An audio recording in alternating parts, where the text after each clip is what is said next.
નમસ્કાર, પાટનગર નેટવર્ક ન્યૂઝમાં આપનું હાર્દિક સ્વાગત છે અને સમાચારો સાથે હું છું દિવ્યેશ। સમાચારો તરફ નજર કરીએ તો ભરૂચથી મહત્વના સમાચાર સામે આવી રહ્યા છે। સૌથી મોટા સમાચાર ભરૂચના ઝઘડિયાથી પ્રાપ્ત થઈ રહ્યા છે। ઝઘડિયા દુષ્કર્મ પીડિતાના મામલે સૌથી મોટા સમાચાર હેવાની જ સામે આખરે માસૂમિયતની હાર થઈ છે। ગુજરાતની નિર્ભયાનું 8મા દિવસે મોત થયું છે। દુષ્કર્મ થયા બાદ પીડિતા ક્યારેય ભાનમાં જ ન આવી તો 180 કલાકની સારવાર બાદ સગીરાનું મોત થયું છે। ઇમ્યુનિટી પાવર ઓછો હોવાના કારણે દવાઓની અસર પણ નહિવત થતી હતી તો સગીરાની 10થી વધુ તબીબોની સારવાર હેઠળ હતી તો 3 કલાકમાં 2 કાર્ડિયક એરેસ્ટ આવ્યા।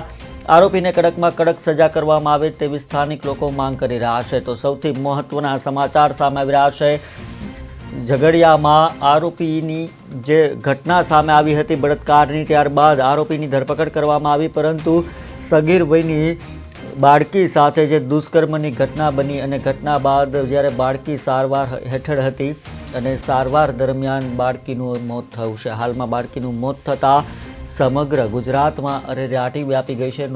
ગુજરાતની નિર્ભયાનું 8મા દિવસે મોત થતાં ગમગીનીનો માહોલ છવાયો છે। દુષ્કર્મ થયા બાદ પીડિતા ક્યારેય ભાનમાં જ ન આવી અને 180 કલાકની સારવાર બાદ સગીરાનું મોત થયું છે।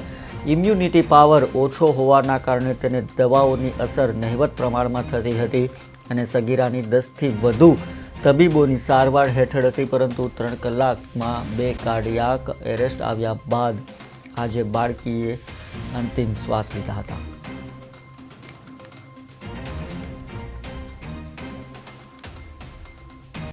આજે બપોરે 2 વાગે એના પર બાળકી પર કાર્ડિયાક એરેસ્ટનો પહેલો હુમલો આવ્યો, જેથી બાળકની સ્થિતિ એકદમ ગંભીર બની ગઈ, પરંતુ ત્યારબાદ 5:15 બાળકીને ફરીથી બીજો કાર્ડિયાક એરેસ્ટનો હુમલો આવ્યો।